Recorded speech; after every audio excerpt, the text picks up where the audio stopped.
Hi! Hello అండి. Welcome to my channel Mahasri talks. అందరూ ఎలా ఉన్నారు? నేనైతే చాలా బాగున్నానండి. మీరందరూ కూడా దేవుడి దయ వల్ల బాగుండాలనైతే మనస్ఫూర్తిగా కోరుకుంటున్నా. ఈ వీడియోలో మార్గశిర మాసం రెండవ పూజా విధానాన్ని మీతో షేర్ చేస్తున్నా. అందులో ఈ రెండవ లక్ష్మీ వారము విశేషంగా పౌర్ణమి రోజు వచ్చింది. చాలా మంచి రోజు. మరి పూజా విధానం ఏంటి? ఏ నియమాలు పాటించాలి? మరి ఏ సమయంలో పూజను ఆచరించాలి? అన్ని పూర్తి వివరాలతో ఈ వీడియోతో షేర్ చేస్తున్నాను. ఎక్కడ స్కిప్ చేయకుండా చూడడానికి ట్రై చేయండి. అలాగే ఫస్ట్ టైం చూస్తున్న వాళ్ళు అయితే సబ్స్క్రైబ్ చేసుకోవడం అస్సలు మర్చిపోవద్దు.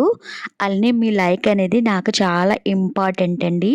లైక్ ఇస్తే మరో 10 మందికి రీచ్ అయ్యి వారు కూడా మనలాగే పూజ అనేది చేసుకుంటారు. మరి మార్గశిర పౌర్ణమి ఇది చాలా విశిష్టత కలిగిన రోజు.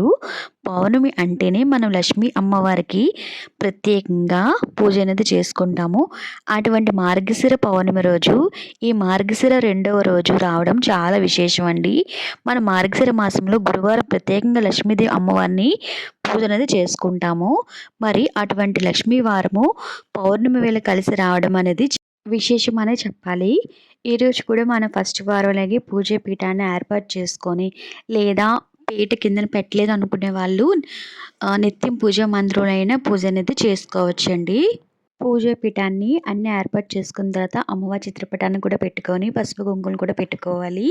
అలాగే ఫస్ట్ మనకి ఏ పూజ చేసినా ఫస్ట్ వినాయకుడి పూజ అనేది చేసుకోవాలని వినాయకుడిని కూడా ఏర్పాటు చేసుకోవాలి.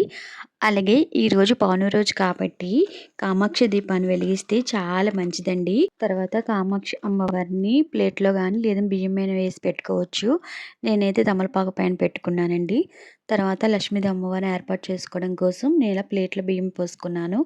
అలాగే రాగి చెంబు కూడా తయారు చేసుకున్నానండి ఇంటి ముందు గడప దగ్గర పెట్టడానికి. ఈ మార్గశిర మాసంలో ఇంకా ముఖ్యమైనది ఏంటంటే మన ఇంటి ముందు అలంకరణ అండి. మన ఇంటి ముందు ముగ్గులు వేసుకొని అలాగే అమ్మవారి పాదాలు కూడా కంపల్సరీగా వేసుకోవాలి. గడపకు అలంకరణ అనేది చేసుకోవాలి. అమ్మవారి పాదాలు వేయాలండి. అంటే ఆ సాక్షాత్తు ఆ మహాలక్ష్మి తల్లి తన పాదాలు మన ఇంట్లో అడుగుపెట్టి వస్తుందని అన్నట్టు భావించి మన పూజను అయితే చేసుకోవాలండి. పూజ మంత్రంలో కూడా అమ్మవారి పాదాలు వేస్తే చాలా మంచిది. అలాగే పాదాలు ఉంటాయి కదండి, అవి పెట్టుకున్న చాలా మంచిది. మీరు ఇంతవరకు ఎవరైనా లక్ష్మీదేవి పూజ చేసుకోలేని వారు రెండో వారం నుంచి అయినా చేసుకోవచ్చు.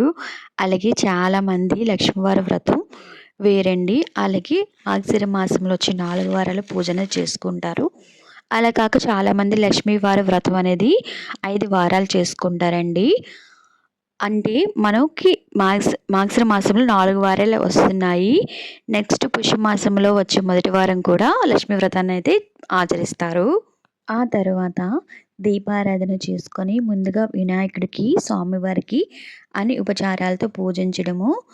అలాగే అష్టోత్తరం చదువుతూ కూడా పూజ అనేది చేసుకోవాలండి.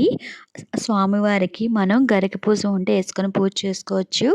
లేదంటే ఎర్రటి మందార పువ్వులతోనే వేసి అనేది పూజ అనేది చేసుకోవచ్చు. అలాగే ఈరోజు ఇంకొక విశేషం ఏంటంటే దత్త జయంతి. దత్త జయంతి కూడా వచ్చింది. దత్త జయంతి పూజ చేసుకోవడం కూడా చాలా మంచిది. బట్ నేను ఎప్పుడు పూజ అనేది చేయలేదండి. అందుకని నాకు తెలియదు కాబట్టి నేను మీకైతే చెప్పట్లేదు.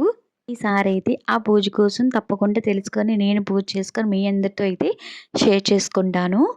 అలాగే అమ్మవారికి పూజ అనేది చేసుకొని లక్ష్మీదేవి అష్టోత్తరం చదువుకొని లాస్ట్ వీక్ అయితే నేను చామంతి పువ్వులతో పూజ అనేది చేసుకున్నానండి. ఈ వారం నేను ఎర్ర మందార పువ్వులు అంటే ఎర్రటి పువ్వులతో పూజ అనేది చేసుకున్నాను. ఎర్రటి గులాబీ పువ్వులు, మందార పువ్వులు అయితే చామంతి పువ్వులు నాకు దొరికాయి. సో నేను ఆ పువ్వులతోనే పూజ అనేది చేసుకున్నాను. మనం ఏ పువ్వులతో అయినా పూజ అనేది చేసుకోవచ్చండి. నేనైతే ఈ వీక్ ఇలా అనుకున్నాను. తర్వాత అమరదీప వర్ణన, మహాలక్ష్మి స్తోత్రము వీలున్న వాళ్ళు లలిత సహస్రనామం చదువుకోవడం చాలా మంచిదండి. ఇక్కడ చూసారా నేను పూజ చేసేటప్పుడైతే కొబ్బరికాయ కొట్టాను. కొబ్బరికాయలో పువ్వు అనేది వచ్చింది. నాకు చాలా హ్యాపీ అనిపించిందండి. అలాగే ఇంకోటి ఏంటంటే అమ్మవారు చదివేటప్పుడు అయ్యవారు కూడా చదువుకోవాలి కదండి. అలాగే నేను గోవిందనామాలు కూడా చదువుకున్నాను. ఇదండి నేనైతే ఇలా సింపుల్గా పూజ అనేది చేసుకున్నానండి. 2 వారాలు అయితే నాకు పూర్తయ్యాయి. ఇంక మిగతా వారాలు కూడా పూజ మనస్ఫూర్తిగా చేసుకోవాలని అనుకుంటున్నాను. ఇంక తర్వాత మీకు ఏవైనా పూజ మీద డౌట్స్ ఉంటే నా కామెంట్ సెక్షన్లో కామెంట్ అనేది చెయ్యండి. అలాగే పూజలు ఇలాగే చేసుకోవాలని ఏమీ లేదండి. నిత్యం పూజ చేసుకున్నా సరిపోతుంది. నిత్య దీపారాధన పెట్టుకున్నా చాలా సరిపోతుంది. లేదు అలా కూడా వీలు కాదన్న వాళ్ళు టెంపుల్‌కి వెళ్ళినా సరిపోతుంది. అలాగే ఈరోజు నేను ప్రసాదంగా పరమాన్నం అనేది చేసుకున్నానండి. క్షీరన్నం. అమ్మవారికి చాలా ఇష్టం కదా! అలాగే గడప ముందు పూజ చేసుకొని 2 దీపాలు వెలిగించుకొని పూజ అనేది చేసుకున్నాను. అంతేనండి. ప్లీజ్ అండి ఇంతవరకు ఎవరైనా సబ్స్క్రైబ్ చేసుకోకపోతే చేసుకోండి. అలాగే ఫ్రెండ్స్ ఎవరికైనా వీడియో అనేది షేర్ చేయండి. లైక్ చేయండి. అలాగే పక్కనున్న బెల్ కొట్టడం మర్చిపోవద్దు. అప్పుడే నేను ఏ వీడియో చేస్తే మీకు నోటిఫికేషన్ అనేది వస్తుంది. మరొక మంచి వీడియోతో అయితే మళ్ళీ కలుద్దాం. అంతవరకు thanks for watching. Bye bye. ఓం శ్రీ మాత్రే నమః.